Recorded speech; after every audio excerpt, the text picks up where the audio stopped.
Welcome in to another episode of the My Two Bits Gators football podcast. I am one of your hosts, Ben, joined as always by your other host, Mr. Randy. Randy, it's the last episode of season 2. We are about to enter year 3 of the My Two Bits Gators football podcast. How are we feeling? Man, where did the time go, B? I I have know. no It's idea. pretty wild. Pretty wild. I feel like I was in a warp zone, but no, man. Happy to do another episode with you tonight. We have a few weeks and counting until Gator football kicks off. College football kicks off.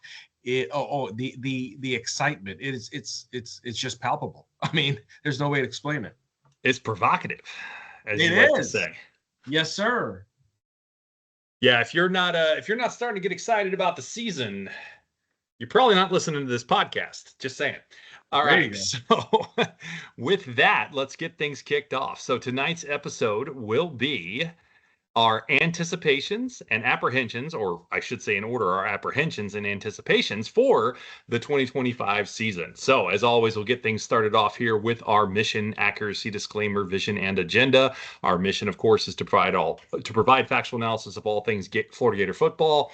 Our accuracy disclaimer is that our information will be accurate to the best of our possible ability. We will cite our sources whenever we use them, and all statistical data comes from either ESPN or stats.ncaa.org, and recruiting data comes from on3.com. Our vision, of course, is to have unfiltered conversation around the product on the field, as well as recruiting and overall coaching decisions. Our analysis will be based on review of film, and while we will express opinion, that opinion should always be based in some form of fact. We will also evaluate strategy and tactics and discuss our observation of player personnel decisions, as well as on-the-field execution. All right, so real easy agenda tonight, in theory. Short and sweet. It will be our apprehensions for the season, our anticipations for the season, and we will wrap things up. That's it. Simple as that. Nothing else to it. But obviously, we have quite a few points we're going to get into here. We actually each have 4 in each section that we're going to go through. So without further ado, I will turn it over to you and get us started. What is your first apprehension, your first concern for the 2025 season? Take it away. All right, B. My first apprehension, and I think a lot of people in Gator Nation, Gator Nation is everywhere. Those listening right now, the biggest apprehension I think we can kick right off the bat is DJ Lagway's health. Unfortunately, yes. Unfortunately, that is correct. Wait, are you reading my notes? Unfortunately. Okay. Okay, keep your eyes over there, buddy. So most recently, Lagway to start fall camp, hindered, calf strain, boot. Now, for the record, the boot was probably over precautionary just to make sure everything is okay. So we know that there was a calf strain at some point. Calf strain, contusion, whatever, the calf. Okay. So before that, we looked at the hamstring issue from last season. Thanks, Everbankfield. We looked at what transpired later that fall, going into the spring, right? We looked at there was a LBI, lower body injury, coupled with a shoulder issue. Later, we found out and we read through Billy's words, right? That was a product that lower body injury turned out to be the hernia, right? He needed rest. And that hernia, of course, because of the series of muscles that comes through the front of the body, going up through the abdomen, the obliques, up to the pectoral muscles, it does affect the throwing motion, especially when you look at a deep ball, a long ball. And then the other thing that came out was that, the injuries, they wanted to keep it under wraps, but it's more so the family, right? Some privacy. Get that, no problem. But with that LBI and the shoulder, those were lingering issues apparently from high school. So you've got a lot of those things kind of coupled in. And let's face it, when you see DJ Lagway, when you look at DJ Lagway, as Ben made a comment to me a few weeks ago for SEC Media Days, he just looks like a specimen, okay, at his size, his height, everything in general. And so with that, this guy is extremely, this is an understatement to say, extremely important to what is happening with the progression of this team. Okay. He is the difference for the Gators, period, bar none. Without him, the issue that we face is we know there's some flaws. We've talked about it before, but we know there's some inefficiencies in the offense. Okay. And we'll get to that later on. But being with or without DJ Lagway is basically what I equate to how Florida started last season compared to where Florida ended last season. And that was a team possessed that turned it around to win five of their final 7 games. Okay. 6-0 in games he starts and finishes. Yes, I say that specifically because for all those thinking out there, well, he's 6-1. Remember, he didn't finish the Georgia game. And when he left that game, we were beating Georgia. And we had a great opportunity to put Georgia away. But it was what it was. Furthermore, Lagway didn't play 100% against LSU and Ole Miss. Okay. Some say he was at 65%, some say 75%, some say 75. Whatever the number, we really don't know. But let's face it. I don't think he was 100% against FSU, quite frankly. Okay. And then to finish off the season, you look at FSU, you look at Tulane. Correct. Right? At the end of the day, if we were able to do that, if we were able to rally the troops, rally around him and produce that, okay, we have to have that same type of effort going into this fall to make sure he stays healthy throughout. Okay. If we don't have Lagway, it's Harrison Bailey, right? By way of Tennessee and UNLV and Louisville, and then Aiden Warner, which again, no disrespect to Aiden Warner, looked terrible last year. But again, look at the stage he was put on to perform. I mean, anyone would have fallen. Okay. Aiden does look better, but at the end of the day, and I go back to this, Graham Mertz, I made the comment before, the way we started last year compared to the way we ended last year. We love Graham Mertz and what he did and what he meant for the University of Florida. Okay. But let's face it, DJ makes the difference. You infuse him into a lineup and possibilities happen. Things happen. Winning happens. Thanks, Charlie Sheen. Okay. O-line is key to keeping number 2's jersey clean between Barber, Harris, Slaughter, George, love it. Those guys up front. That's what it's going to be. Now, some interesting things. Jacob B, I'm not sure if you saw the quote from Jacob Copeland last week, former wide receiver. I did. I thought it was dumb, for the record. Right. Got to slow him down in the weight room. That's where them boys' injuries come from. Let's be honest. We know that when you train muscle, when muscle grows, fibers tear. Okay? Thank you, Cleveland Clinic. Lifting weights is one of the best way to build, maintain muscle fibers. Okay? For fast twitch muscle fibers, your training is moderate in intensity, right? Until the muscles reach some type of failure or fatigue with a moderate amount of weight. Trust me, Tyler Miles knows what he's doing. Okay, some accidents are freakish, or some injuries are freakish. Sometimes there's fatigue out of the body, and all we can hope is that DJ's body has had a significant amount of time to rest, and Tyler's doing whatever he needs to do to take the precautions to get his body in shape to where he can enter that game 1 at 100%. But at the end of the day, my biggest apprehension has to be Lagway's overall health and the impact on this team. Yeah, no question. So I think you said it really well. I think you talked some about the backups and what happens if he does go down. At the end of the day, if he goes down and misses any kind of significant time, especially depending on when that is during the season, we're in a lot of trouble. We're not going to recover from, period. There's no way around it with this schedule, with this absolute gauntlet that we're playing pretty much throughout the season, especially in the first half of the season, but really overall, we will not survive that. My concern, though, has stemmed a little beyond that, and that is in terms of the amount of time that he has missed in the offseason because of some of these injuries and what that means for chemistry with his receivers. I was so glad to see him back out there throwing on Saturday, today, and seemingly moving forward, at least hopefully moving forward, because I think that is so, so critical to his timing and his chemistry that he has to build with guys that, let's be honest, he didn't throw to that much last year. He didn't throw to Jermichael Sturdivant at all. He didn't throw to Dallas Wilson at all. He didn't throw to Nashawn Montgomery at all. He didn't throw to Vernell Brown at all. They weren't here. He couldn't have. So those four guys who all could see the field this year, a couple of will see the field probably a lot this year, he didn't throw to at all. Now, Aiden Mizell, he's thrown to probably a fair amount. So that one I'm not as worried about. But Trey Wilson went down after week 4 last year. So he didn't throw to him that much either because he wasn't there to be thrown to. He was injured. He was hurt. So there's another one he needs to build chemistry with. This stuff matters. I don't care how good a quarterback you are. I don't care how good a receiver you are.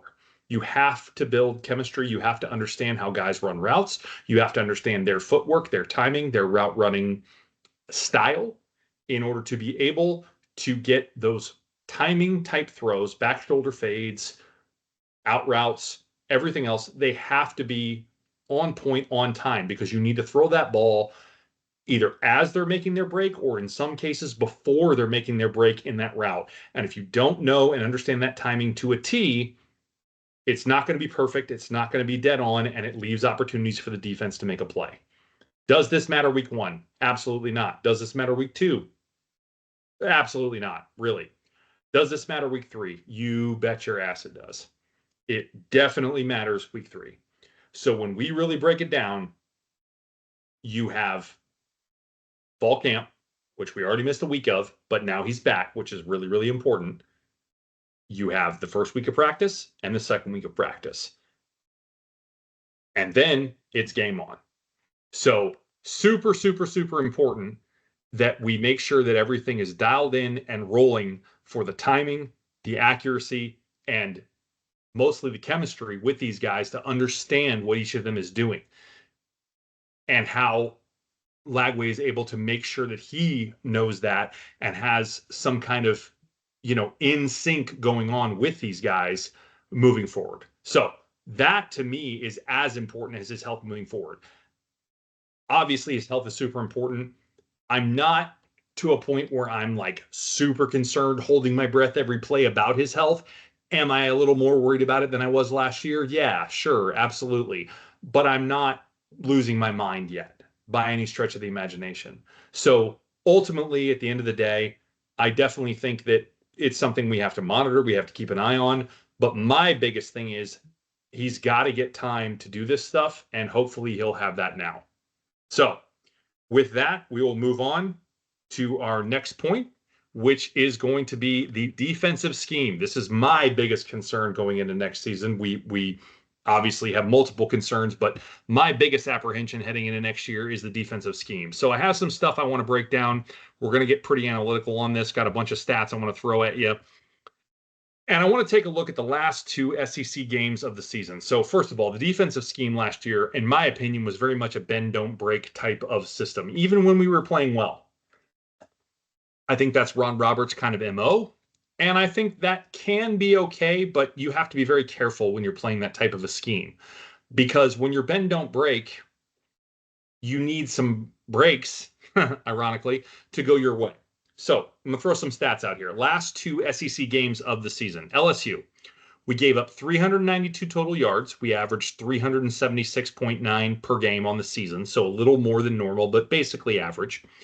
However, we gave up a 54.2% third down conversion versus our 39.7% average. So way over average. And if you watch that game, you'll remember it was annoying how often they converted third down. We only gave up 2.9 yards per carry. This was good. 3.79 was the average on the season. And we had 1 turnover that we forced, 7 sacks, and 11 tackles for loss in that win. So what do we see there? Little more yardage than average, but basically on point. Way higher third down conversion, though. And a yards per carry, a little below the average, but not anything crazy. So overall, the stats were not anything way out of the norm, but definitely something where we had some concern on third down that could have been a problem for them sustaining drives. However, because of our turnover and our sacks and our tackles for loss, we were able to stifle a lot of that in that bend don't break philosophy. Okay, next game, Ole Miss. 464 total yards allowed. I'll remind you, 376.9 was the average. However, we did better on third down, only allowing 21.4% third down conversion. But as a caveat, we did allow 50% on 2 of 4 fourth down conversions. So really, it was kind of more like 28, 29% if you really look at the overall, if you include fourth down, which I know isn't third down, but at the end of the day, we let them sustain drives closer to 30% of the time. Again, the average was 39.7, so still below the average, but 464 total yards with, over 100 yards basically over, or about 100 yards over our average, with just somewhat below the drive conversion average being on third down stops at 30 versus 39.7 if you factor in fourth down, and a 4.0 yards per carry average versus our 3.79, which was about standard. That's a game where, we didn't really do anything that really stood out as being, okay, there's something in the metrics here that says, we won this game. Until you look at 3 turnovers, not counting 2 fourth down stops, so effectively 5 turnovers, 4 sacks, and 9 tackles for loss. That's why we won that football game. Period. End of story. 3 turnovers, again, really effectively 5 turnovers, 4 sacks, and 9 tackles for loss. Now, in case you're not convinced yet, let me give you a comparison. Let's go back to game 3 of the season against Florida West. For those that don't know or listen to this pod, that's Texas A&M. We gave up 488 yards of total offense. That's pretty similar to 464, right? I'd say very similar. About the same. Again, our average was 376.9, so about 100 more, roughly, give or take. We gave up 38.5% on third down. I said we gave up about 30 if you count fourth down versus Ole Miss. So it's not that dissimilar. Slightly different, but close. 5.6 yards per carry. We did give up more, but that factors in Marcel Reed's running, who absolutely torched us. If I take Marcel Reed out, I would argue it's probably going to be closer to that 4 yard per carry mark. I didn't do that, but it's not going to be that much different because Le'Veon Moss did not trounce us in that game. It was absolutely Marcel Reed. Here's your winning stat, because if you remember, or I should say losing stat, because if you remember, we got absolutely trounced in that game, 33-20, though the 20 was really a garbage touchdown. It should have been 33-13. 0 turnovers, 0 sacks, 2 tackles for loss. So, my point is a bend, don't break defense is a problem if you bend, don't break, and don't force turnovers, don't get sacks, and don't get significant tackles for loss. You don't win football games, is what happens in that scenario. So my apprehension here is that this defense better not rely on turnovers, sacks, and tackles for loss, because they're not things that you can always predict are going to happen. You better have better, more solid, more consistent down-to-down defensive play, which I think we can have, for the record, but it better be improved over what it was last year in the down-to-down kind of standard down play, and not rely completely on these high-impact, high-value plays of turnover, sacks, and tackles for loss to stall drives. Because if we're relying on that for the whole season, I guarantee you it's going to cost us multiple games.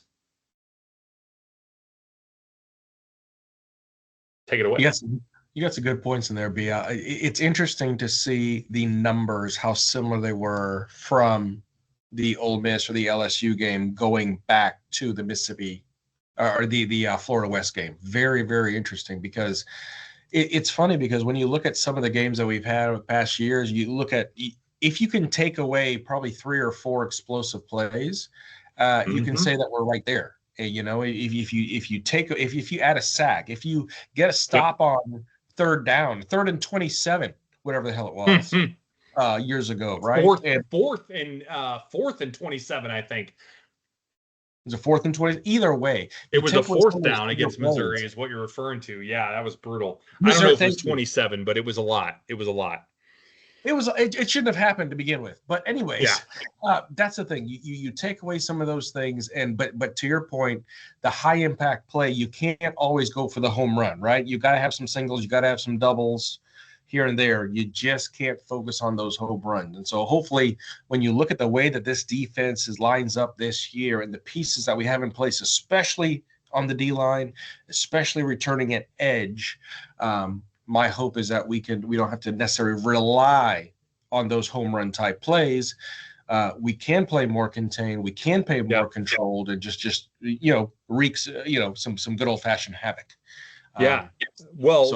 And what's funny is I would refer, I think the stat, it's funny you say havoc, because I would refer to I think the industry would refer to the plays that we were forcing as havoc plays, right? And actually what I think we need to do is not rely on those havoc plays to get us the results that we need. I think that's what we were doing down the stretch there. And maybe not relying isn't the right word, but I think the fact that we were having so many of them is what was getting us the results we were getting. And it was almost a little mirage-y is what I would say about the defense. Not to say that they weren't playing well. They were. But I think the results maybe were a little better than how we were actually playing, especially Ole Miss, I would say.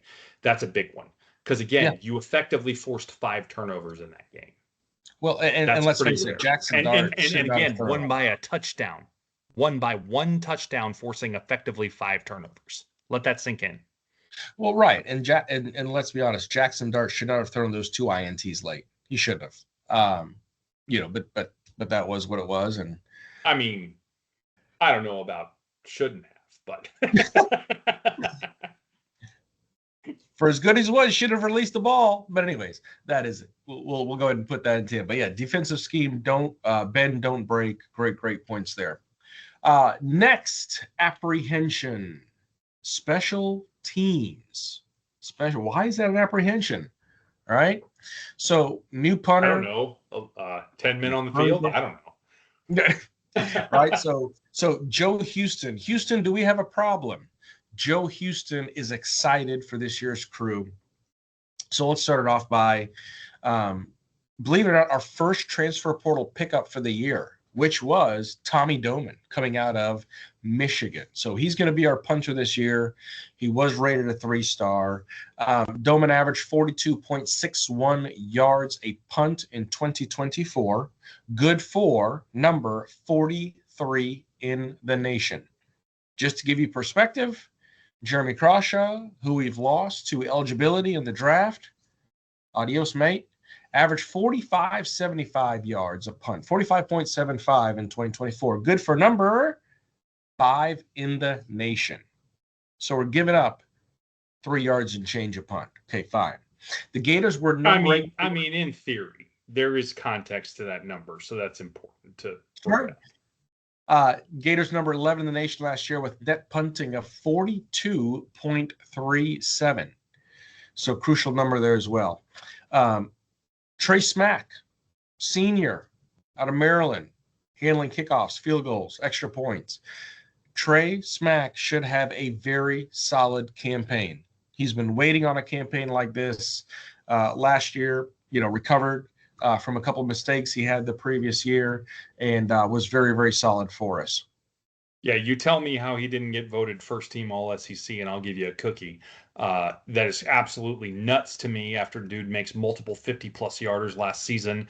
I'm not aware of anybody else in the SEC that's returning that does that, and yet he gets second team all SEC kicker. Okay, based on what? I think that's ludicrous. Best kicker in the SEC, hands down, not questionable, period. Moving along. I'm telling you, B, a lot of Gators got left off of certain lists. Well, just saying. In 2024, the Gators ranked 18th in the nation with 13.36 average yards on a punt return. Yeah. More astounding of that is how many touchdowns, B? 0. One of these days, one of these years, one of these decades, we'll get another one. We will get another one. We will. So Joe Houston mentioned this a couple of weeks ago, 12 players being in the mix. to quote Joe, obviously they're all very talented. They're extremely fast. They're quick. They have good ball skills. They can track the ball. Really, it's going to come down to the decision-making piece of where Shim did an outstanding job of when to return, when to throw a catch, the intricacies, right, of being a returner, the communication piece of it, the make you miss ability. And that's something that Shim, although was not the biggest or the fastest, he did so well. Okay. And obviously Shim DK is off to the NFL. So Shim, we appreciate everything you did for your 2 years here as a Gator. So 1 year. 1 year. Oh, I apologize. 1 year. I'm talking 2. I wish we had 2 of them. Yes. I should have. I wish it had been 2. The guy was great. could you imagine if he had come here when Mertz came here? Like, unreal, man. right? That would have been incredible. That would have been. So when we look at some of those guys in play, right? I just want to read off some numbers to you. Vernell Brown III, true freshman, right? But he's one of the 12 in the mix.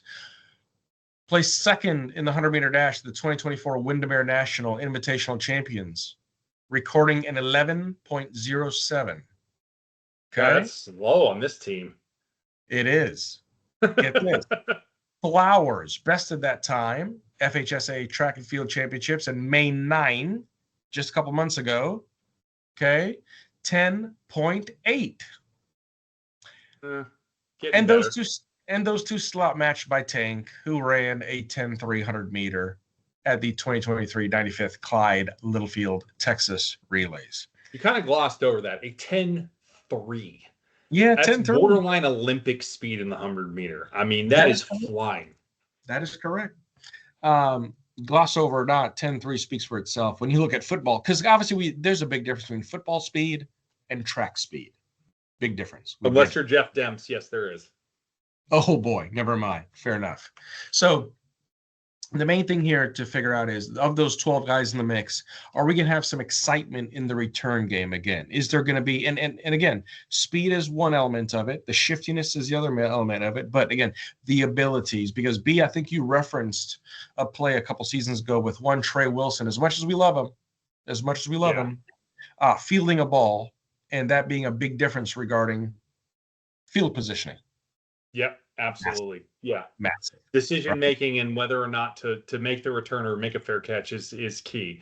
And I think that's what the decision making is going to come down to here. I think ability, speed, all that stuff factors in a little bit, but we have a lot of guys with that on this team. So I think, to Joe Houston's point, it's going to come down to who's the one who makes the best decision the most number of times, right? And I think they'll get that right. They clearly got it right with Chim last year. That was the right guy to be returning punts. He looked phenomenal out there. His ability to not only make the right decision, but pick the right lane, pick the right alley to return the punts. I mean, man, they got it right with him. He was absolutely killing it on returns last year. So I trust this special teams team that we have. As crazy it is for me to say that with the amount of times we've lined up the wrong number of people on special teams, though in fairness, we did not do that very often last year. I think it happened twice. Shouldn't happen at all, but I think it happened twice. So hopefully it's 0 this year. And ultimately, I think overall the unit and the effectiveness and everything else was a lot better this year than it was obviously the year prior, which isn't saying a whole lot, but hopefully it continues to improve as Mr. Houston continues to have his finger on the pulse and influence on things. Absolutely. So as long as we can flip the field this year and play really good positional football on special teams, I anticipate special teams having a not necessarily make or break, but a very big part to play in the success, especially when you look at field position. Because let's face it, the Gators have not historically in the past, let me just say this, in the Napier era, has not been good on field position. So let's see if we can impact some of those numbers this year. Yeah, I think that has more to do, in fairness, I think it has more to do with the offense than it does with special teams. Because let's get real, Crawshaw's getting rave reviews in Denver. I mean, they are singing his praises out there. So I don't think that's at the fault of special teams. Especially, and when you talk field position, it's more going to be your punter than it is your kicker. So I think that's more going to be, and your returners, I guess. And obviously, Chim was very good. We averaged a very high number in punt returns. Kick returns are basically nothing burgers now because most of them don't happen. And we had a good kick return average when we did return them last year. So it's not the return game. It's not the punt game, or it hasn't been. It's been the offense putting us in that hole. So ultimately, when I look at it, I don't put that blame on special teams historically. Now, going forward this year, I think that is going to matter, to your point, and I think it's a valid concern because there have been other concerns with special teams that have mattered, but I don't think it's a huge concern in terms of the special teams unit for field position, but I do think it is something where they can aid us, and it'll be a good thing to watch moving forward next year. Definitely a question mark, especially with some of the transfers and differences in the return game, in the punting game. Definitely some things to keep an eye on. Will Ball still return kicks? I don't know. I don't think he should, for the record. I don't want my starting running back returning kicks. I want somebody else doing that, just because of potential for injury. So, yeah, I would like to see somebody else doing that. And we have plenty of talent that can do it, so let's get them doing it. We do. And oddly enough, he is one of the 12 names, so I'll leave that as it is. Yeah, and I don't know why the hell he'd be returning punts, for the record. But anyway, moving right along. Yep. Next, apprehension. We had a whole pod on this, so I'm not going to belabor the point, but player personnel decisions to start the season. So if you want to hear more detail on this point, and I will give some of the examples, actually 3 of the 4, and then one more that we had in that pod, and I won't go into the same detail. But player personnel decisions to start the season. Do we have the right guys in the right places? So my examples from last year are DJ Douglas over Bryce Thornton. This is one we did not discuss, at least at length, in our pod that we had previously in the year. This was a terrible call, an absolutely terrible call. There was no reason to have DJ Douglas starting, or excuse me, he wasn't starting. He was behind Asa Turner, but as soon as Asa went down in game 1, DJ was the starter over Bryce Thornton. Bryce had some injury concerns early in the season, but game 1, he was available, and he was listed as an or with DJ Douglas. No, wrong. We absolutely saw evidence clearly later in the season that Bryce was by far the better player at the position, probably overall. Terrible decision, drastic miss, complete misevaluation, wrong across the board. Next one, Cam Waits over Crimshaw Dixon at right tackle, or left tackle, excuse me. No, right tackle. I was right the first time, sorry. Horrific decision. He was a turnstile at right tackle against Miami. Lasted literally 1 game and then was pulled from the starting lineup for Crenshaw Dixon. That's all you need to know. Never should have been there as a starter. Cam can play guard. Cam can back up tackle. He should not be the starter in any circumstance or situation. He's a great story. He's a good guy. He's not the starter at right tackle for the Florida Gators. And you'll notice, even though he's a senior this year, he still isn't the starter. Funny how that works. So I think they got that figured out, but nonetheless, these are decisions that matter. They can't get these things wrong. Cam Jackson over Elijah Badger. Now, technically, they were listed as an or on the starting sheet, but Cam Jackson started that game against Miami. I know he got hurt game 1, but we saw what Khalil Jackson was capable of in the 2023 season with Graham Mertz. And he's a solid, dependable, good receiver. And what was Elijah Badger last year? An NFL draft pick, which Khalil Jackson is not. Love the kid to death. He's not. That's all I need to say. You start the NFL draft picks over the ones that aren't. Period. Last example, Derek Wingo over Jaden Robinson. Wingo was an or starter with Pup Howard. No. I'm sorry, but absolutely not. Love Wingo to death. Phenomenal human being. Great guy. Class act, doing really cool stuff with NIL now. Love this kid. Just great guy. Not the right decision. Period. Should have been Pup or Robinson, not Pup or Wingo. Period. The film bears it out. If you don't believe me, go back and watch it. It's very simple. I'm not going to get into details about it. Again, you want to hear more, go back and listen to the previous pod. We talked about this more, but ultimately, these are the concerns that I have. I have multiple different positions groups on offense, on defense, where we made significant mistakes. The film bears out the right decisions as the season goes on. We watch it, we see other guys come into different positions because of the position not performing, injury, whatever the case might be. We won't know game one if they made the wrong decision because we won't have the film on these guys. But as the season progresses, we're going to figure it out. And we're going to know if they messed up. And they can't mess up. They've got to get this stuff right in camp. They've got to figure it out during this camp process. And they've got to make at least 90% of the right decisions. They're human. They have the ability to miss. Some guys are better practice players than game players. I understand that there could be the possibility that they miss here or there, but they cannot miss like they've missed historically with this coaching staff. They have missed way too much in the past with these decisions. They have got to get better, especially when we look at last season. It has got to be better than it was to start last season. Way too many misses, especially for starters. It's got to get better. It's got to improve. And frankly, I'm a bit concerned about it, especially when it comes to the wide receiver room. I think the wide receiver room could be a huge opportunity to make misses here, and I don't want to see it happen. I really don't. So we'll see how it goes.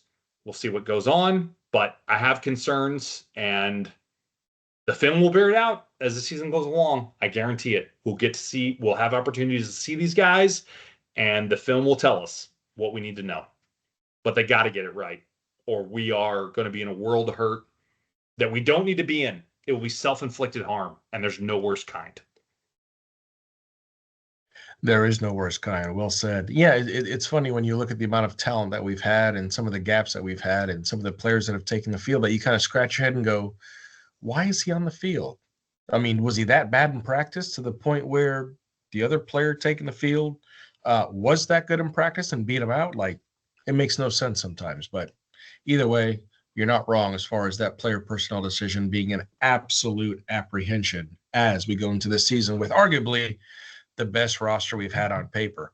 Now, going from and that's a great point. Sorry, I'll just take 1 minute. This isn't 2022 where you had to play Trey Dean because you had Trey Dean and you didn't have anybody else to play nickel. Sure. You have options. You have choices. You have other guys you can play at the position that are not scrubs. Make the right choice. That's it. You have one job. Make the right choice. There you go. All right. To that end, the next apprehension that we have, the schedule. Oh, God. Yeah. I got some thoughts here, but I'll let you go, obviously. Yeah. The schedule. I think let's call it the schedule. I mean, how else can you break it down? In the Power Four, the hardest in the nation, and people say, "Oh, well, you got LIU. It's a cupcake." Oh, so okay, sure, I'll give you that. South Florida, sure, okay. We'll see what Alex Golish could do in that crew. Fine, but then we have the first test on September 13th at LSU. And that's going to be a night game. That's going to be in Death Valley. That stadium has a capacity somewhere around 102,321 people. Mind you, it's called Death Valley for a reason. Also, LSU is returning Garrett Nussmeier, preseason rank number 9 in the nation. It's one thing to play else. Depending where you look, I've seen him number 2. Yeah, sure. Okay, fair. ESPN's preseason ranking, that's where I was able to pull that from. All right. My apologies, should have cited that for you. But, thank you. Appreciate that. Yeah, okay, very good. But here's the thing. It's LSU, it's Death Valley, and Brian Kelly, mildly hot seat, sort of hot seat, Listen, Weird. going I back, call him weird hot seat. weird hot seat, fair. He's been compared to the greats, right? So look at was it Les Miles won a natty after 3 seasons, Nick Saban after 4 seasons, even though they don't draw after 4 seasons. Guess what? It's Brian Kelly's 4th season. And very similar to what Ole Miss did last year, LSU kind of mortgaged the farm to build this team. Yeah, it did. They spent some money. How much did they spend? A little bit. I can't count that high, but they spent some money, right? So let's see what happens with that. But either way, Death Valley at night, 102,000 jambalaya crazed people. Yeah, not good. Not good. You have an actual Bengal tiger as a mascot. They're sitting waiting for you as you're walking out. Yeah, not good. Okay, September 20th, Miami, Hard Rock, 65,326. Miami preseason rank, go again, ESPN poll, coaches poll, number 10. Okay. Carson Beck transfers from Georgia. Still Miami. Mario Cristobal wants to impose his will on Billy Napier, former co-assistant coaches over at Alabama. Get it. Miami doesn't really show up. The fans show up that much at Hard Rock. It's not like they have a sellout crowd, right? Hopefully we're going to see more orange and blue there than orange and green, whatever that is. But either way, it's still Miami. It's at Hard Rock. Tough. We're going to need, especially between LSU and Miami, we're going to need some rest. So we've got a bye. No problem. Coming out of that bye, we got Texas coming to the Swamp. The most talented Manning. I'll just call him that. Coaches poll preseason ranked number 1. Whoa. You're calling Arch the most talented Manning? I'm not calling him that. I'm not. No, whoa. I'm not calling him that. I'm just telling you, word on the street. Most physically fit Manning, most talented Manning. Wow. Word on the street, B. Word on the street. Okay. Okay, that's a strong statement, but all right. But that's the thing, right? You know, where did Quinn Ewers go? No disrespect to him in the draft. 7th round after Graham Mertz. Okay. Again, why was Sark sitting the most physically fit and supposedly talented man? I don't know. But either way, it's Texas. Keep pumping and spur your vibes, baby. I love it. There you go. It's Texas. It's Sark. He's going to have a plan here in the Swamp. Big game. Tight game. Next game, October 11th, Florida West. At Florida West. Yep. Stadium capacity at Kyle Field, 102,733. That's a lot of 12 men. 12th man, what do you call it? Preseason number 21. That energy, that environment, definite home field. You want to talk about home field advantage? That is home field advantage for them.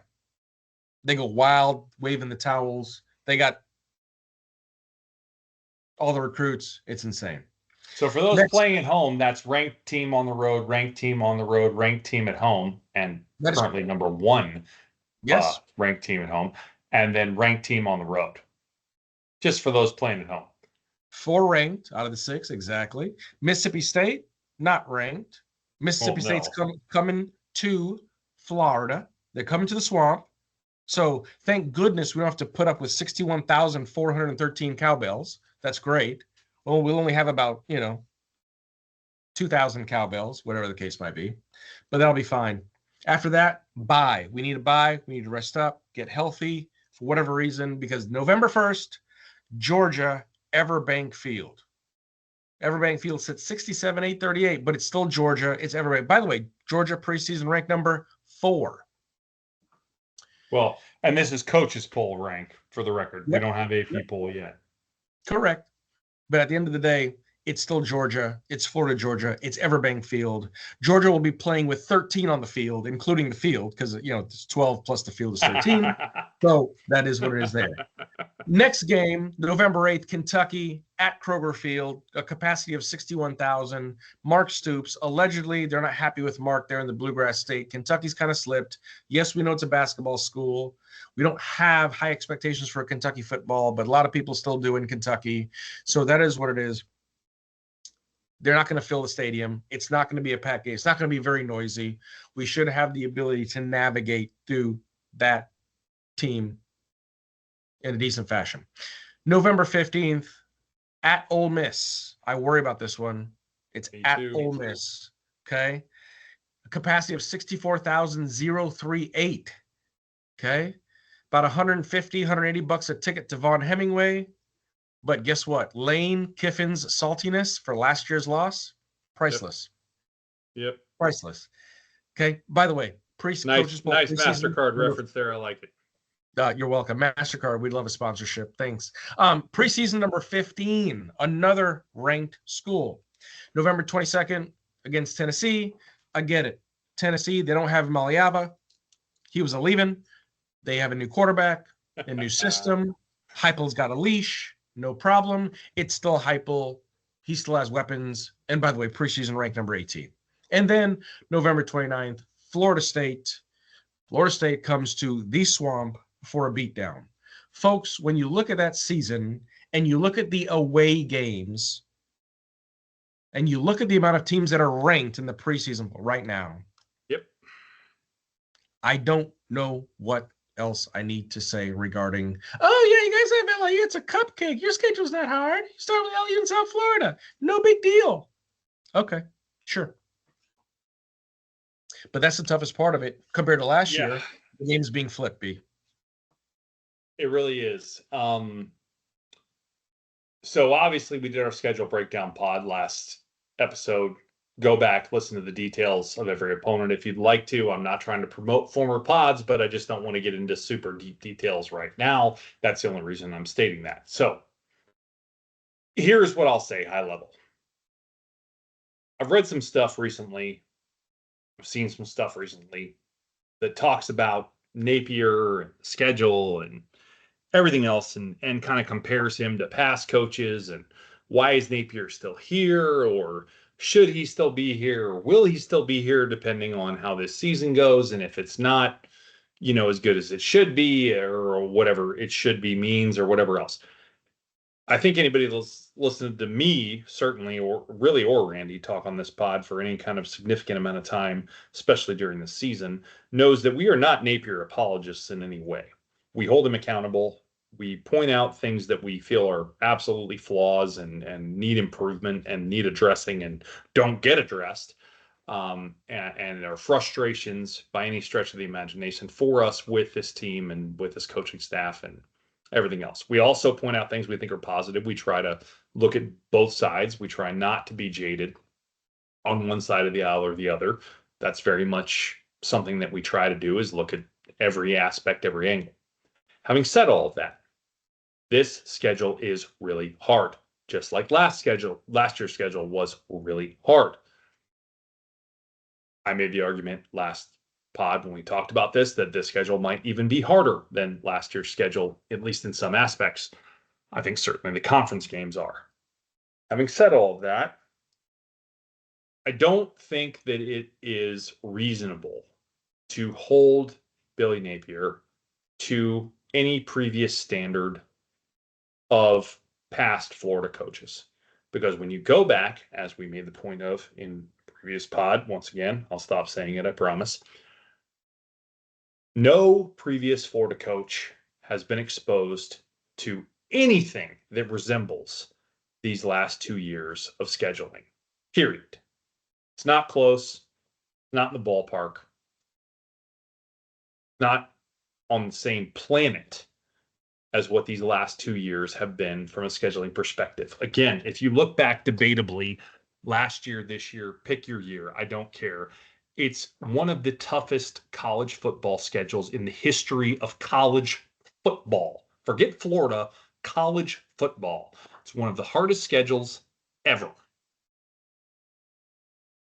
That's a hard thing for any coach to go up against. I don't care who you are. This is not me making excuses for Billy. This is the most talented roster Florida has seen in a long time. Should we be better than last year? Yes, absolutely. Should Lagway be able to help us get to that point? Yes, absolutely, assuming he stays healthy. However, we have got to temper the expectations at least to some point. Going 11-1 against a schedule like this is almost unfathomable for any team in the country. I don't care who you are in any year ever. 2010 Alabama would struggle to go to 11-1 against this schedule. I'll say that easily. I think they maybe could do it, but it would be hard. That was one of the best teams we've ever seen. 2005 USC would struggle mightily to go 11-1 against this schedule. One of the best teams we've ever seen. Think about that. Have perspective. Have concept of how hard this is. Do I think we should improve over last year? Yes, I do. Do I think we should go 11-1 or even 10-2? No, I do not. No, I do not. This is really, really hard, no matter who you are. Does that mean that it's okay if Napier goes 6-6 against this? No. No, it doesn't. Especially with this amount of talent. But you cannot discredit and just gloss over, oh, yeah, the schedule's hard, but he should do better. No, this schedule's insane. It's not just hard, it's insane. So you have to factor that in. It can't just get glossed over. It has to be factored in to the conversation that you have about this team. I heard something earlier today I thought was really good. It said, and I quote, if Florida goes 10-2 against this schedule, they're the best team in the country. Oh. And I completely agree with that statement. If we can go 10-2 against the schedule, which I don't think we will, for the record, I don't see that at all.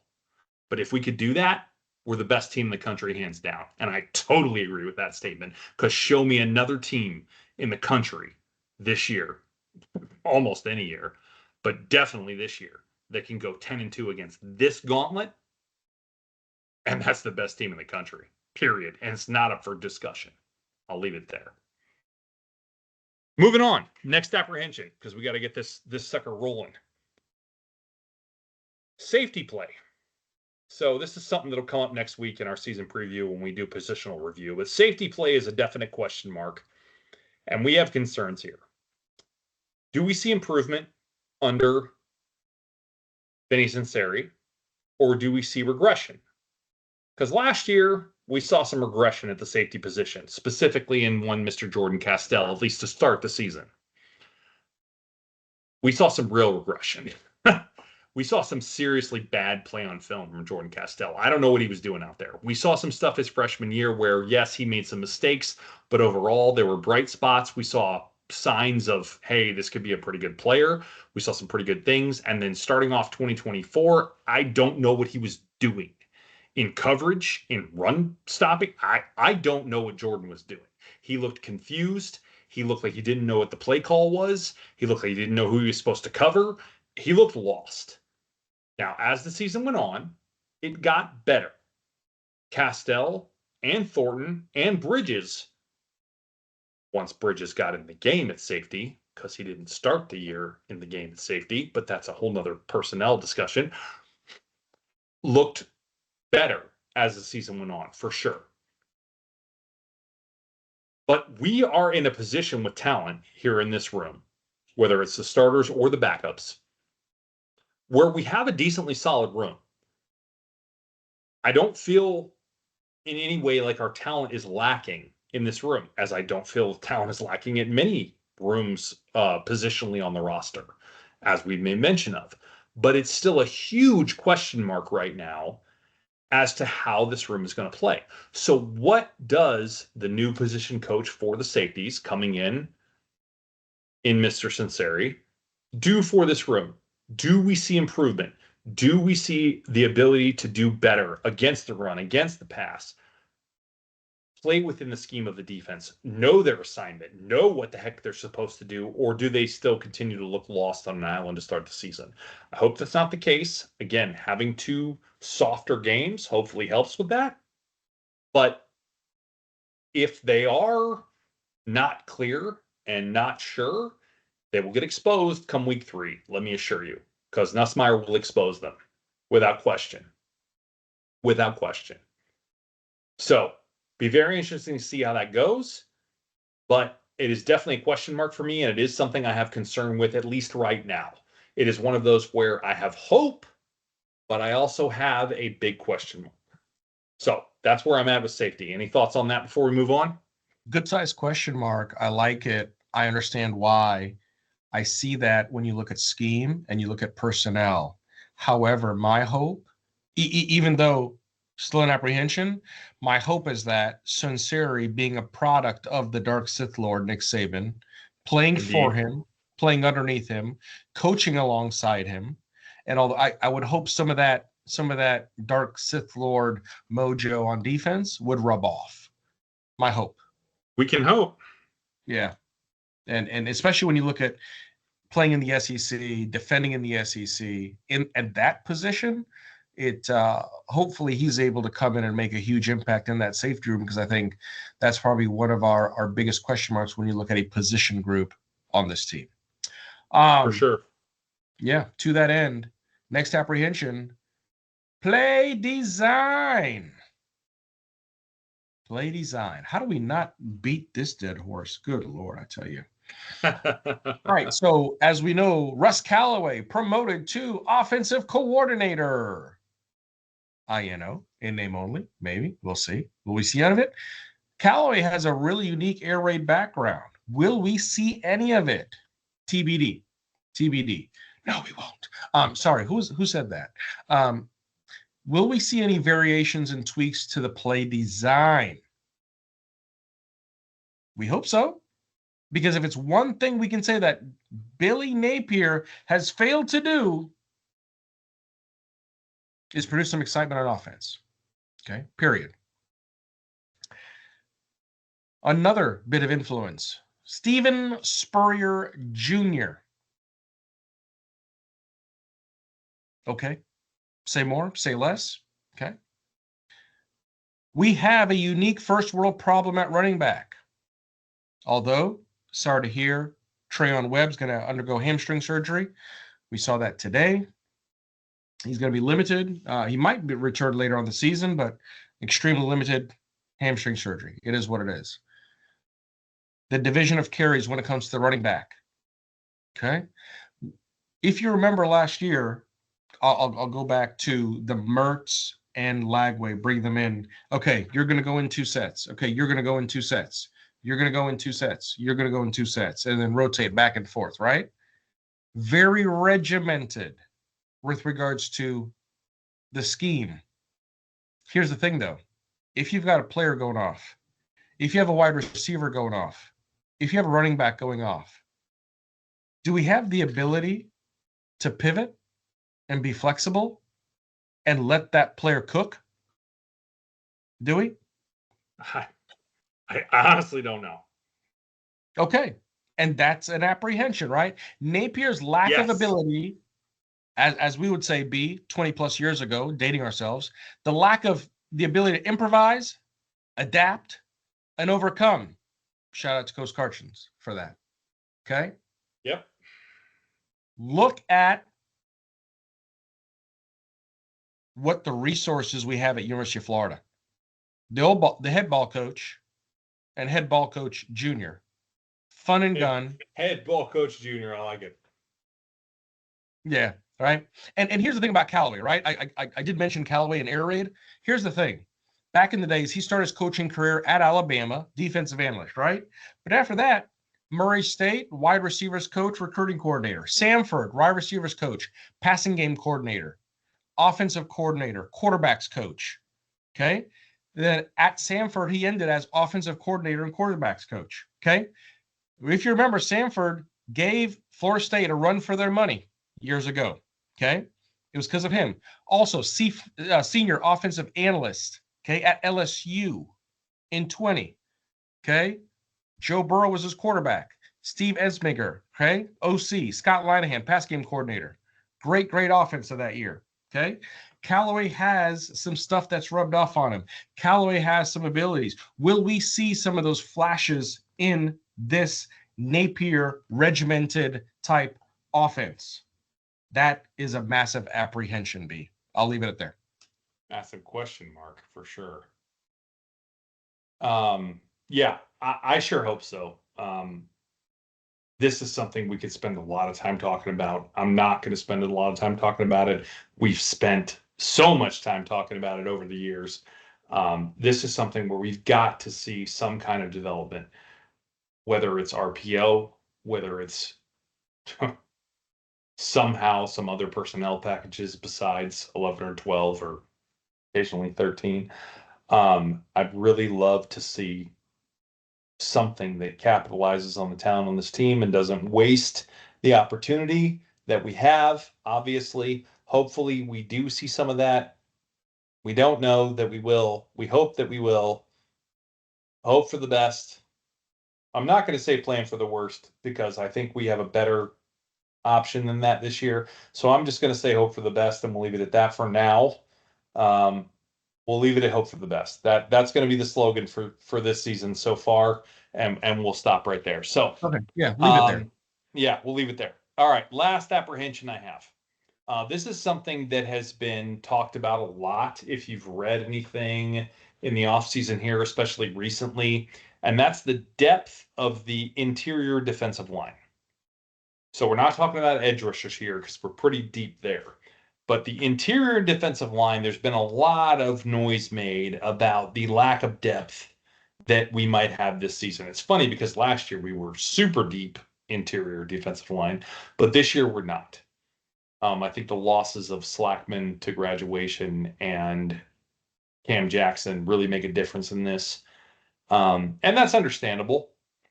But I do think it's worth talking about this position. And I do think it is viable to say that it is an apprehension. I will say I'm not as concerned about it as I think maybe the media is, certainly the national media is. I think your starters here are likely Banks and Lyon, that being Caleb Banks and Jamari Lyons, with Micah Burrow and Brian Taylor right behind. And it could be some variation of that. I don't know. But ultimately, I think that's probably what you're looking at. Your transfer out of Baylor, Bet and Tavares Brown are also going to be in the rotation, with the possibility of also seeing Mbachu and McLeod as freshmen coming in to see the field at certain times. Remember, Burrow saw the field last year, right? Micah came into games last year, especially as we got later in the season. So there's no reason to believe that the other freshmen, especially with their size that they have, couldn't see some snaps as well. So again, I don't know that depth is as much of a concern. I think more of the concern here goes back to some of the stuff that we talked about in previous years, and that is that the talent that we have, maybe not the talent, but the experience level here is a bit limited. Jamari missed last season completely with the broken ankle. Burrow's only a sophomore. Mbachu's a freshman. McLeod's a freshman. Brian Taylor saw the field a little last year, but not a ton. Tavares didn't see the field much at all. He did a little bit, but obviously you lost, a couple transfers here. You obviously lost a couple guys to the draft this year, or just to graduation. Not both to the draft. Cam Jackson obviously was the draft, but at the end of the day, I do think there are depth concerns here, but I don't think it's because we don't have enough players.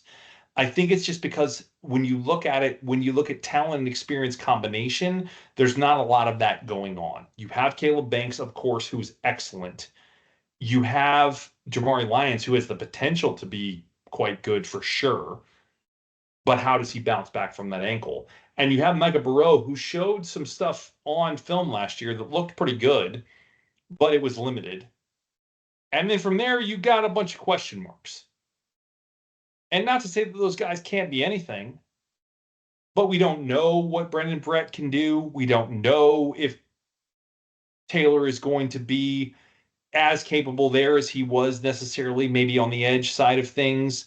We don't know if Tavares Brown is really what it's just a lot of questions. So I'm not necessarily as concerned as maybe some of the media or the fan base is about this, but I think it is worthy of mentioning in the apprehension section of this thing because there is a concern in terms of depth when it comes to the experience, the amount of time we have here. And this is a really important position. These guys aren't flashy. They're not going to make a ton of tackles. They're certainly not going to make a ton of sacks, but they really matter. They have to pick up those double teams. They have to stuff those holes in the running game. This position matters more than we see in most cases, unless you really watch the film. This is a tough one to see the value of, but it's also ends up being one of the most important on a down-to-down basis. So this is one that we will be definitely keeping an eye on as season goes along. It was one that we were actually quite strong at last year, and we will see if we can continue to do that going into 2025. So definitely, definitely something to keep an eye on, definitely a question mark. Not something that I'm super, super concerned about, but definitely something that is important to watch, I would say. Any thoughts on that before we move on? Yeah, good points there because obviously we got some good guys coming back, some scar tissue coming back. But I look at that two ways, B, because if the interior guys don't do what they're supposed to do, if they don't do their jobs, then the edges, the talent that we have at Yep. edge and the speed and the quickness that we have at Mhm. edge, our edges are null and void. So I think Exactly that's the right. other thing too, when you look at it from a scheme perspective, Yep. and go back to what you mentioned about what this defense is trying to do. That's going to speak volumes throughout that line. No, it's well said. That's a really important point too. If the interior doesn't play the way they need to play, the edges can't do what they need to do. It's a really good point. All right, let's move on to the fun part. Heyo. What are we excited about for 2025? That was what we're worried about. Now let's talk what we're excited about. What are our anticipations for 2025? I'm going to get us started off. We started with Lagway in the apprehensions as it relates to injury. Now we're going to start with the anticipations of Lagway in 2025. And we're actually going to do it twice, but we're going to start with what we're going to call Lagway 2.0. If you listened to this episode last year, we talked about Merch 2.0. We're going to talk about Lagway 2.0. So I'm going to focus on a couple different things here and some things that we want to see. And frankly, I think we will see. And that's some improvement in accuracy and timing of short to intermediate throws. Early in the season last year, if you watch the film, he was sometimes off target with some of these, but we did see an improvement as the season moved along with those short to intermediates. But especially with the intermediates, I think there were definitely still some opportunities for him to get better. And I think we're going to see that. I think a lot of this opportunity that he had in the offseason with the injury concerns, whatever they might be, I'm not going to get into that whole dissertation again. I think they gave him the opportunity to work on some very specific things, especially as he was coming back. And I'm going to wager that he really got to do some drills on some of this stuff and really get better here. He made a comment at Media Day. So I believe it was Edgar Thompson that asked him, could he make all the throws? And he said, yes, I can. And I will, basically. And I'm paraphrasing, obviously. But what he then went on to say was that he's not as worried about making the deep throws, I think because he knows he can, but he's more concerned with making the boring throws. And what a great comment that was, because he really kind of focused on the fact that he needed to get better on those short to intermediate passes to make sure that he filled out his full repertoire when it came to what he could do as a quarterback. And I absolutely loved that. His media day was phenomenal, by the way. If you haven't seen it, go back, watch it, find the YouTube video. That's great stuff. Pressure is a privilege. That's all I have to say. What a quote. Um, Also, obviously, as the next point, really want to see him get better at reading defenses and progressions on the field. We discussed this already in the DJ Lagway pod that we did. His drop 8 readability or readability against drop 8 coverage, I guess I should say, or even just with a spying linebacker in general, raise some concerning question marks when you go look at the film on this. However, he had a lot of time in the offseason, especially in the spring, to do film study. And it was talked about that he was doing a lot of film study for these things. And I'm very excited to see what the results of that are. Again, I'm going to quote him at Media Days. He spoke about not even being fully sure of where his guys were last year, or trying to make sure that he knew where his teammates were and what routes they were supposed to be running and where they were on the field, and not even really having the time to worry about where the defenders were. Very interesting. It was very interesting. And I think it was a really honest and open perspective of kind of how a freshman looks at the field. He's trying to just figure out his own playbook, is what I felt like that was. Right. Now he's had a whole offseason to go through that, digest that, really get comfortable with that, not have to think about where his guys are. Now he can look at the defense, know where his guys are going to be, and look at the defense and say, okay, you're there. I know I've got my guy over here. That's going to be open. And that's what you want as a quarterback. And that's why I think we really have the opportunity to see with DJ the jump from season 1 to season 2. So we talked about this last year with Mertz as a transfer quarterback, but I think this exists in many ways for any quarterback from season 1 to season 2 in an offense. Whether you're a transfer, whether you're a freshman to a sophomore, whether you're just in year 1 playing versus year 2 playing in the same system. You learn the offense, you understand it better, and you start being able to read defenses because you know your offense. And if he makes the jump that I think he can make, and that I would almost say he should be expected to make, this is going to be fun.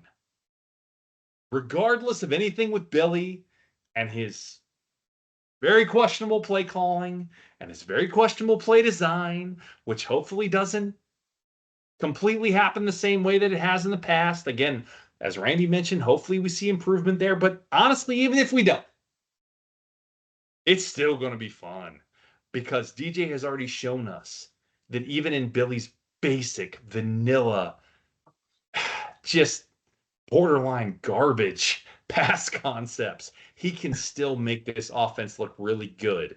And to that point, I'm going to turn it over to Randy to talk about how we think Lagway can make an impact on Napier's questionable offensive play calling schemes and what he can do to make that better. Take it away. Definitely. By the way, great references from Media Day. I think he had one of the most fantastic Media Days a kid could have. Just arguably it so. was absolutely outstanding. If you haven't seen it, go watch it. It's absolutely great. And again, no disrespect to Arch Manning, of course, but to hear a kid like that, honestly, his was good too. His was good. His was good too. It was, but go watch DJ's if you haven't seen it. But for a kid like that to say pressure is a privilege, good Lord. Okay, mic drop. Or football drop, what are you going to call it? Anyways, Lagway's ability to improve Billy Napier's existing scheme.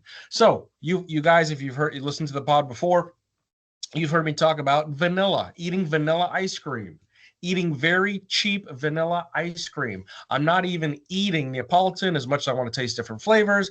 I'm not even eating high-end vanilla with Madagascarian vanilla and extract, whatever the case might be. Can Lagway improve Napier's offense? Yes. First, let's start with long ball scheme. Vertical passing concepts. Let's face it, no disrespect to Graham Mertz, but he was not exactly a deep ball threat. We have in Lagway a true, legit, verified deep ball threat with the accuracy and the arm to make it happen. Under Mertz, sure, we had a lot of yardage, but here's the thing. After receivers got the football, depending on where they were, they had to fight for a lot of yards after catch. Right now, Ben mentioned it, but with the continuity that they're building, and yes, the injury does hinder that. The timing with these receivers catch balls in stride. Because when we looked at what DJ did last year, we talked about some of those plays where Badger or DK were tackled at the 6-yard line, the 5-yard line, the 8-yard line. So many times. It's Right? crazy. Maybe the ball was slightly underthrown. Maybe there was a hitch. Maybe that, whatever the case might be. But if those balls are thrown with fluidity and in motion, touchdown all day long. Okay. So that's going to be a big thing. The other thing, a true RPO attack. Okay. Can he utilize play action more effectively? Can we really see what this RPO can do when it comes to the first world problems we have at running back? And also the speedsters that we have at wide receivers, or when some particular wide receivers line up in the slot. Okay. Here's the thing. If we do these things well enough, which he has the ability to do, Ben, you mentioned it. Yes, he studied a lot of film. He said he's gotten better. He's felt sharper. He knows where his guys are. He has the abilities now to make those passes because he knows where those guys are going to be versus just passing it there and hoping that someone's going to be there. If those things are used more effectively and him executing it, we go back to execution, he absolutely has the ability to take a boring vanilla offense and kick it up a notch or 2 or 10. Okay. Let's look at Napier's offenses. They have performed meagerly so far here in Gainesville. Again, Yep. No disrespect. I'm not saying that I'm not attacking Napier. I'm just saying the offensive scheme. Last year's team, a paltry 28.3 points per game. Okay. What was it the year before? 28.4 points per game. Okay. Napier's first year in 22, he averaged 29.5 points a game. Take out the bowl game, and it goes to 31.8. 31.8. Okay. And when you look at back at his career at Louisiana, okay, outside of that, you have a 33.6 point per game was one of his higher outputs, and 37.9 points per game, his highest output with the Ragin' Cajuns. Okay. Billy Napier has yet to prove if he can consistently put together a dynamic offense. Okay. You look at our 4-game stretch run a year ago. Okay. We didn't crack 30 points on Ole Miss or LSU. Okay. We put 31 on a 2-10 FSU. We managed 33 against Tulane. Again, I'm not saying we're not complaining about the wins, right? But again, the intensity of the offense, all the things that go into a high-powered offense with the things that we have, those are one of the elements that I believe DJ Lagway, again, being healthy, knowing, again, as B mentioned, 2.0, knowing the plays, knowing the positioning on the field, knowing where his guys are going to be, he has the ability to improve Napier's existing scheme and make it look so much better. Yep. So 2 comments on that. First of all, you mentioned those games down the stretch where he was not 100% healthy. When he was 100% healthy against Kentucky, one of the better defenses in the SEC, they may not have been a good offense, but they were a very good defense. We profiled that before the game. Yes. We dropped 45 on their head. 45. Very good defense. We dropped 45 points on them. They were one of the top defenses in the SEC coming into that game. We dropped 45 on them.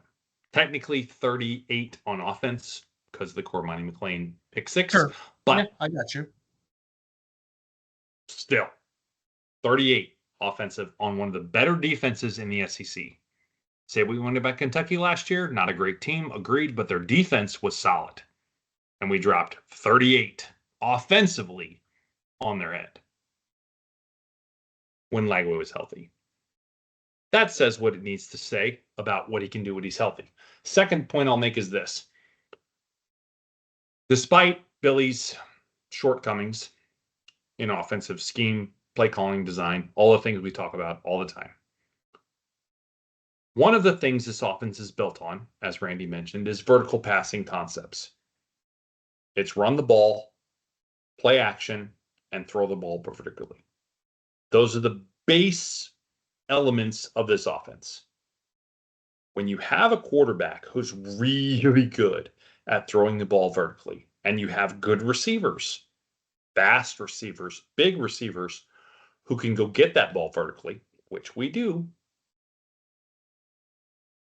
it is very easy to see the potential for this to work, despite all the vanilla that we see out there. So even though we have lots of issues, we have lots of things we'd like to see done differently, done better, everything else, there is absolutely an anticipation here to see Lagway take this offense to the next level, if you will, that is possible under Napier, despite all the things that we take issue with, that we have problems with, and make it better. And we've already seen evidence of this, but I think it can be even more than what we've seen previously, especially with a good offensive line, quite frankly, which we're going to have. Some exciting stuff, quite frankly. There's really no way around it. So, right. Moving along. Yep. Next anticipation. Run the ball in 2025. Let's do this. Jaden Ball, ladies and gentlemen. We talked about this last pod. Or actually, excuse me, the pod before that. Actually, no, I think it was last pod. Whatever. Ball's numbers last year, 5.1 yards per carry, 2.6 after contact, with a broken tackle rate of 31.5%. Let's go. Third best in the SEC. And I think it's going to go up because, to quote Tyler Miles, Jaden Maw had an incredible summer. Yes. He broke the team records, not the running back records, not the personal records, the team records, not only for position, but for pound, the strongest. We have a formula, and he's pound for pound. He's the strongest guy on the team. Not only the team, but since we've started tracking that, pound for pound, the strongest guy we've ever had. End quote. Let that sink in for a minute. The strongest guy they've ever had, pound for pound, on the team. And he already had a 31.5% broken tackle rate. Betting that's going to go up. And you see a guy out there who week in, week out looks like Shady McCoy, juking, making guys fall out of their shoes and not even having to break tackles. And he weighs 230 some odd pounds at almost 6 foot, if not 6 foot. Are you kidding me? This dude is an absolute freak. I cannot wait to see him be the starting running back for the season. I know Jacoby's going to spell him, and I'm fine with that. I'm good with that. I think it's good to have a two-headed monster.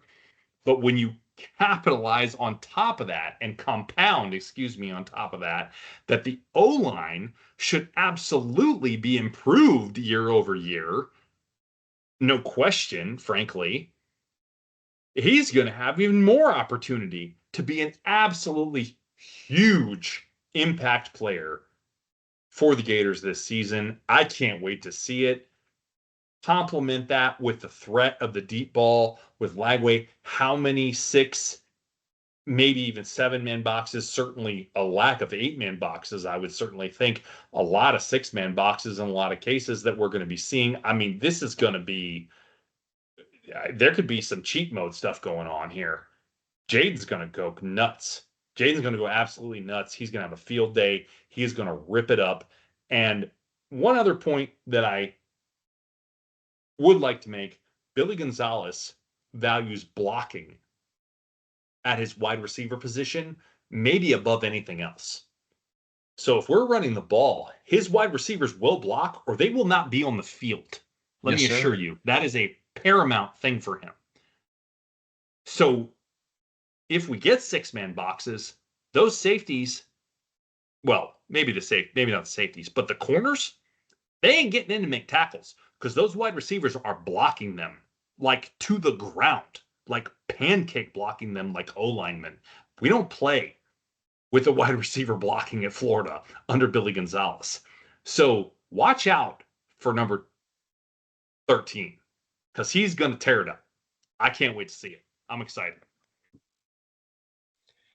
Yeah, all I'm going to say is Jaden Ball, great kid, great character, 6'1", 231, 19 years old, 555-pound squat record, in addition to a 4.45 40.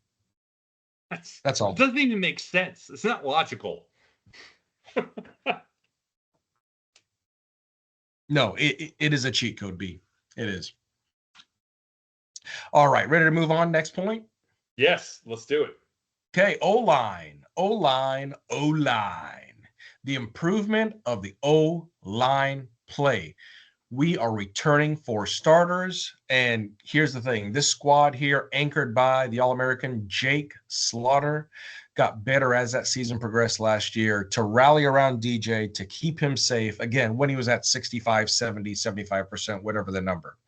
Gators are returning 4 starters from the 2024 season. For what we've seen on paper, should be one of the top units, if not the top unit in the SEC. Okay.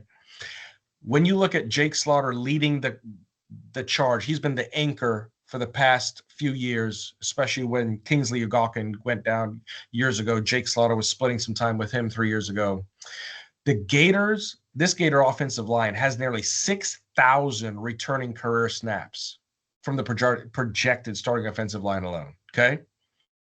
And then the other thing is, backing up that, you've got Kearney, you've got Westfall, Zamandela, Jones, and that's the other thing too. We've got a little bit of development there when it comes to the depth piece, because all those players last year saw some time on the field. So this offensive line, when you look at the way that they came together last year, how they played first part of the year to second part of the year, if they're going to rally the same way, they have plenty of scar tissue, they know what they're doing, they know their assignments, they know their gaps, this is going to be an amazing area, position group to watch, because we said it before, we'll say it again. SEC football won and lost in the trenches, and we believe this O-line, I believe this O-line, to make a huge impact, to open up the run game, do what we need to do to impose our will, and not to mention keep DJ's jersey as clean as possible. Very, very excited to watch this O-line perform this fall, B. Yeah, without question. I don't think there's any doubt that this is going to be one of the absolute strengths of the team, much less just the offense. It's really exciting to see what this unit is going to be capable of. We're flirting with the word elite here. I think it's definitely possible that it works its way into the vocabulary as the season goes along. And I'm excited to see it. So we'll see what happens, but the potential is definitely there. So we'll see how it goes. But it's definitely a position of excitement. I don't see how you're not jazzed about this line, knowing what we know about it, knowing about the returning starters, as you mentioned, and knowing about the potential of Bryce Levitt coming up as the fifth member, Yes, who again played in this unit last year. So there's no issue with cohesion or gel or anything else. I mean, it's going to be a solid unit. There's no question. So moving along, next, anticipation, linebacker play. I'm excited about this one. I really am. This is something that's flying a bit under the radar, in my opinion. We've heard some talk. If you've kept up with offseason articles and looked at this stuff, there's been some mention of Miles Graham. But aside from that, not a whole lot's been talked about. I'm going to drop some stats from last season, some returning production stuff, and then talk about what I think we're looking at for next season. So returning production from last year, we'll start with Pup Howard. 37 tackles, 17 of them solo, 1 forced fumble, 2 fumble recoveries, 1 sack, and 1 pass defended in 8 games played. Let that sink in, because he only played 8 of the 13 games we had last season, because he got injured against Georgia. So pretty impressive stuff considering the amount of games he actually played. Next on the list, Jaden Robinson, 52 tackles, 28 solo, three and a half sacks, and one of the lowest missed tackle rates on the entire team. Exceptional tackler here, though Pup was as well, for the record, but Jaden was very, very good on this. Next up is, and he played every game, Miles Graham, 30 tackles, 9 solo, 1 forced fumble, 1 sack, 1 INT in 11 games played, but not in a starting role. So that's important to keep in mind. And then Aaron Childs, 23 tackles, 10 solo, 1 sack, 1 pass defended. Again, 11 games, but again, not in his starting role. So again, something to keep in mind with those stats. Not that any of those are really unimpressive. But again, some perspective for those two freshmen in Graham and Childs. Again, they are freshmen with those numbers. Additionally, we add this year Ty Jackson as one of the, as the top-rated inside linebacker in the 2025 recruiting class. And this unit is primed, absolutely primed to be one of the best in the SEC, if not the country, quite frankly. And it's not getting talked about that way. We are not getting the hype. We are not getting the love as being one of the best linebacking cores, but they are, period. I'm going to say it right now. It's not up for discussion. It's not up for conversation. It's fact. This is one of the best linebacking cores in the country. There are a handful that can even compete with this unit. They are flying under the radar in more ways than one. I am looking forward to seeing significant impact from this group. They are going to make a difference. I talked about earlier, the defensive scheme and being more solid down to down, right? Making more of an impact on kind of your standard down and distance stuff. This is the group that makes that happen. We know the D-line is going to be solid, but the D-line was solid last year. And we still saw some question marks when it came to some of that standard down and distance yardage gained, right? The bend don't break stuff that we talked about. This is where the rubber's going to meet the road on that stat. This is where the difference gets made. This linebacking group is going to be next level. I am supremely confident in it. I don't have question marks. I don't think I borderline. Well, I guess technically I do, because you can never say you know until you've seen it, but I pretty much know this linebacking group is going to be nasty. Absolutely nasty. This is going to be the difference in how we bend less as a defense. What do you got? Let's go trucking. Yes, sir. That's all. I mean, listening to what you just read off and seeing the youth, but also seeing the scar tissue come with that, and the experience last year and what they did last year from a productivity standpoint, looking for them to impose their will right this season. So absolute bit of excitement. Good points there, B. Good points. Thank you. All right, moving on. As we're trying to wrap this thing up, we're going a little bit long, people, but that's all right. That's all right. Roster talent. Okay. We've said it before, arguably the most talented roster on paper that the University of Florida has had to work with in a while. I'm going to break that down into the sense of Napier's philosophy of building through recruiting instead of constantly having to reload year in, year out. Now, we have gotten some integral pieces in the portal over the years. We need to utilize the portal where we can, i.e. Chimdike, i.e. Elijah Badger, i.e.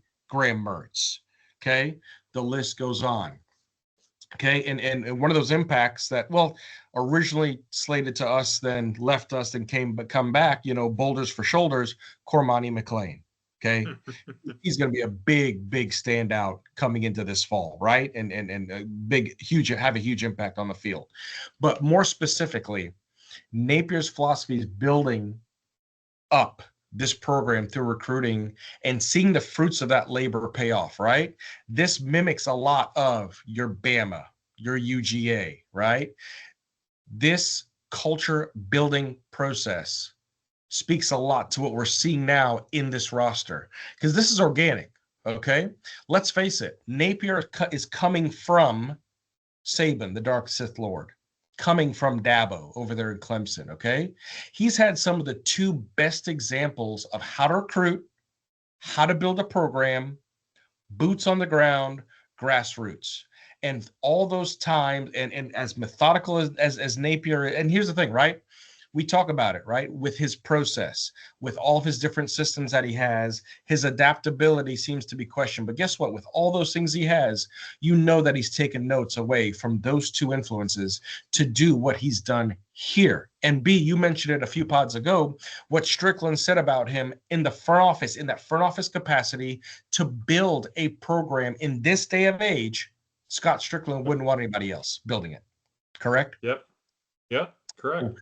Right. So you look at that, right? Look at what happened to Ole Miss, leveraging, mortgaging the farm to spend what they spend to go 10-3, miss the CFP, 5-3 in the SEC, and ultimately go bust. Okay.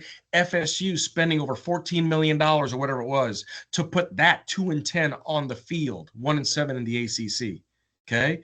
Could that be LSU this year? Who knows? But at the end of the day, we're not having to constantly spend a crap ton of money to go back in and reload and try and enter these pieces into the cog, into the culture to try and make it work. It's organic. It's homegrown, swamp grown. Okay. And this is the swamp grown. I like it. Right. This is the unique advantage I think that Napier can have, which is going to lead to, again, B, great points regarding the schedule, the degree, call it the DOD, right? Degree of difficulty, and the impact that has on the record and the impact that has on Billy Napes. Those things matter. But if you're building a program like this internally, because again, I think we could argue till the cows come home, everything we've seen Billy do from a field perspective, from a staff perspective, personnel perspective, everything else, we pretty much check the box on. The main question mark is the offense. Outside of that, I think we're more than likely pleased with the overall job that Billy's done. But I'm telling you, this roster talent and this philosophy of building through recruiting, that's probably going to be his calling card, especially if this program can sustain this growth and sustain this talent for the next 4 or 5 seasons, a decade, whatever the number. Yeah, I think this season's the determining factor on that. Yes. I think this will determine whether or not that sticks or doesn't. And not just about Billy. Like, I'm assuming that Billy stays through this season. I think that probably happens, barring something that I don't foresee coming. Whether I agree with that or not, which, as most of you know, I probably don't. However, I think the long and the short of it is, I think this season is what proves out whether or not that ends up being a good or bad decision in the long term for the health of the program in terms of what Randy is referring to. I think there are a lot of things that Billy is good at, despite my feelings on him as being the right person for the job. My qualms purely revolve around the offense and his inability to give up play calling, design, scheme, all those things that I think are a huge weakness and a missed opportunity, really. That's the biggest thing. It's a missed opportunity. Again, I won't delve any deeper. We've spent plenty of time on it.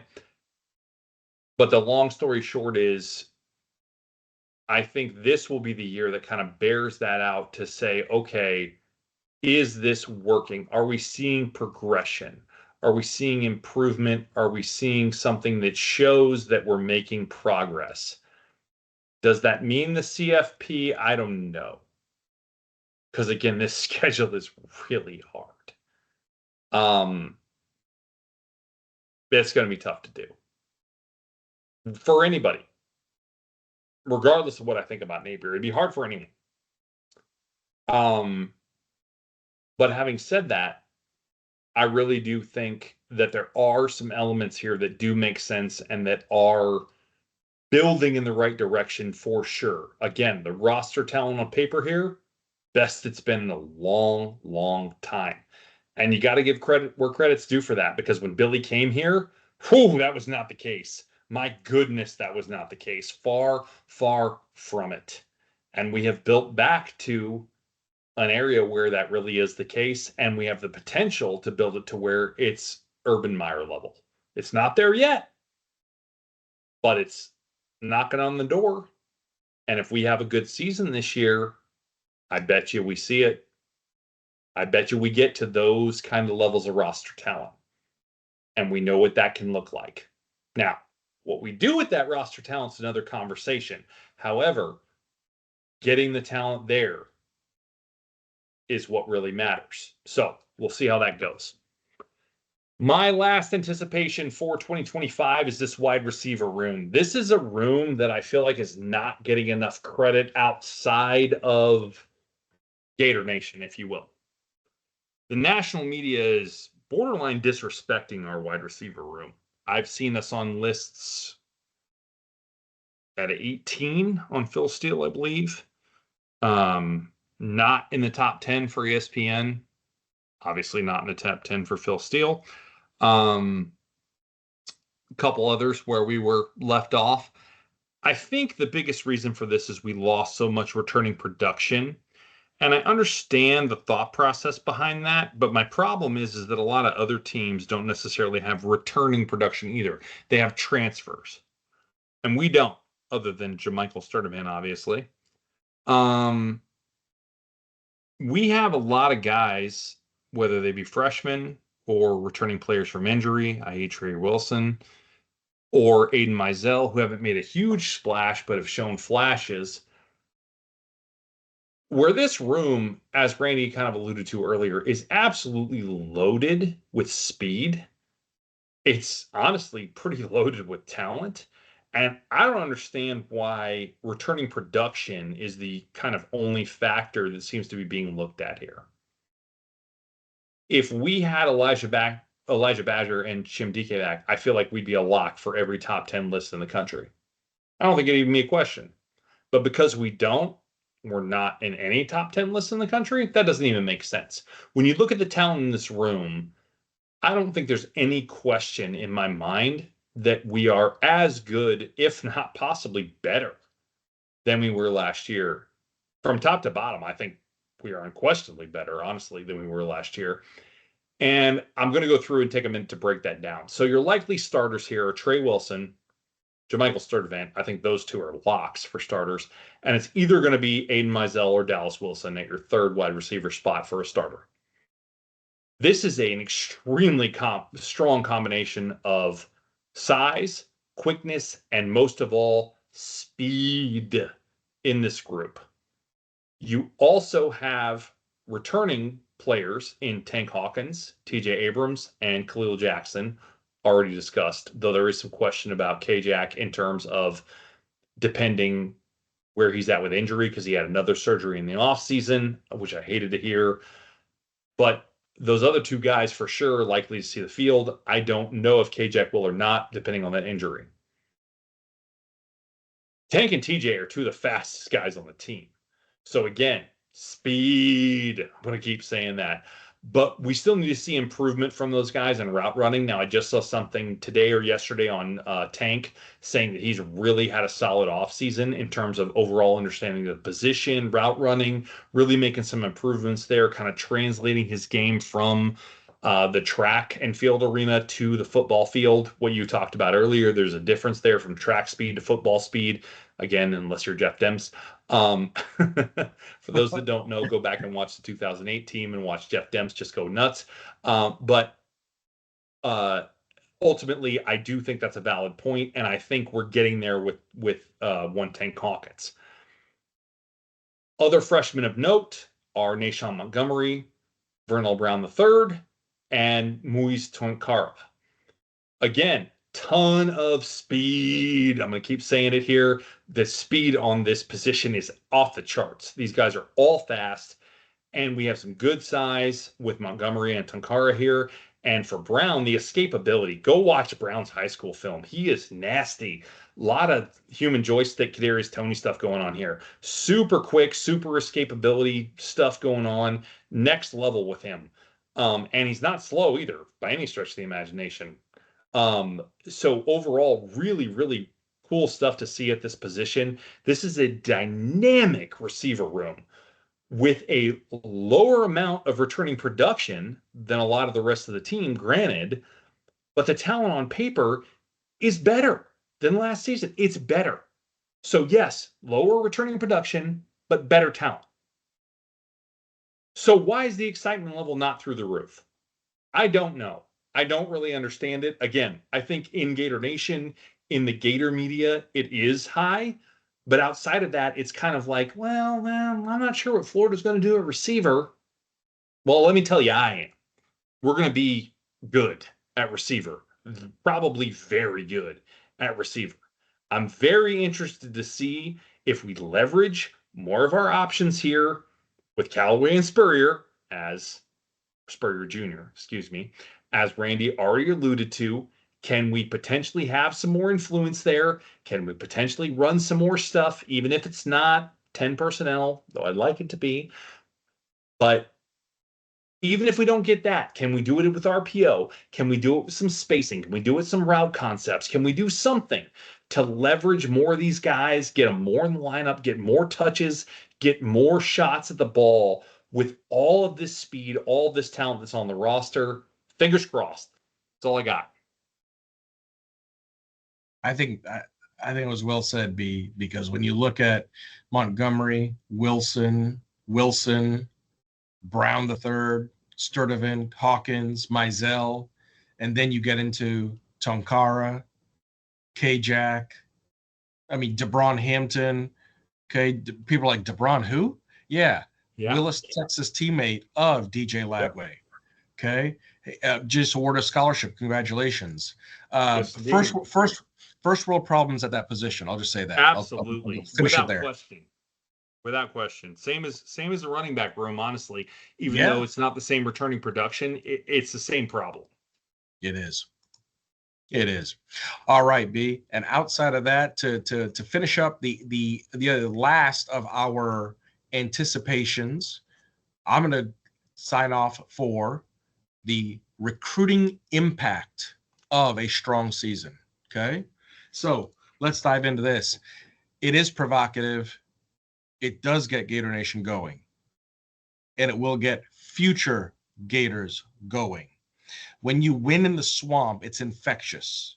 Okay. You made a reference of it, but look at what Urban Meyer did with those recruiting classes from 05 to 10. Yep. Okay. The culture. Okay. When you look at that winning culture, that's one thing Urban brought. Whether you agree with his tactics or not, military mindset, hot dogs versus steak, whatever, that's fine. But it was a winning culture. I don't know if it was an overall great culture, but it was a winning culture for sure. Right? Exactly. So what do we have today that wasn't around back then? Okay. A different type of culture that Billy has instilled. The education aspect that comes with it. Okay. These kids have a designated tutor for each of them. Gatormade, once a quarter or once a month, whatever they're doing, they're taking business trips. They're going to see real estate. They're going to talk to Fortune 500 CEOs about opportunities. Okay. Making them well-rounded. The exposure, playing the SEC on the biggest networks in front of the biggest crowds. The opportunities that this presents. There's nothing like playing football in front of a packed swamp in the fall. Let's face it. Nothing. Florida was behind on technologies. They were behind on facilities. Well, guess what? Strickland, I know he gets a lot of criticism, but guess what? He's answered the call to get these facilities, probably not, yet to where some other schools are, some LSUs, Alabamas, so on and so forth. But they're coming, especially when you look at the Heavener football complex, what that has done. Okay. The new student facilities, amazing.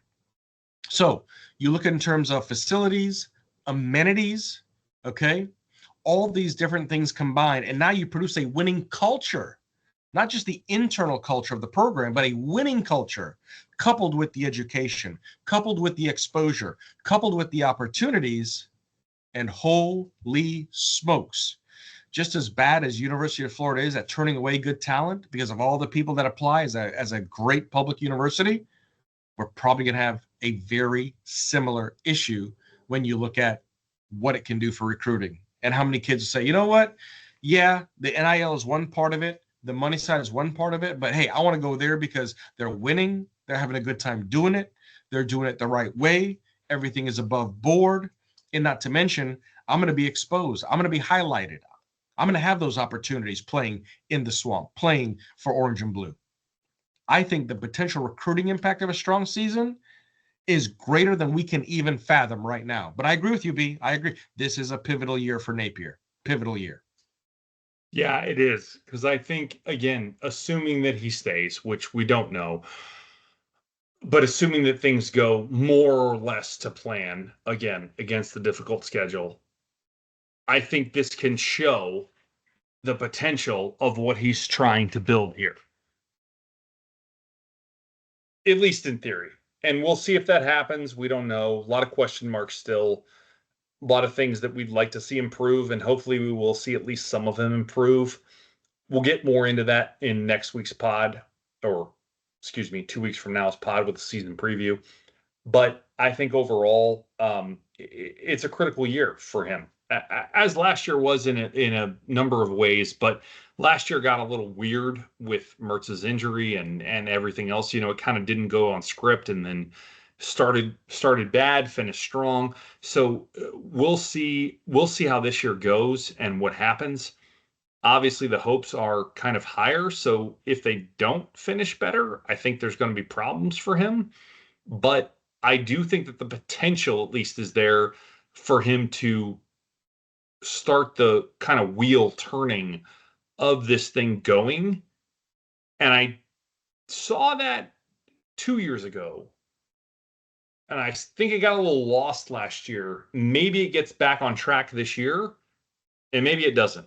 We'll see. Time will tell. So with that, we're going to wrap this thing up. Took a little longer than I think we intended, but not too much longer. So really good stuff to discuss and get into and talk about. I think it's a very exciting thing. We're getting close. As you mentioned, we're less than 4 weeks away. So let's go.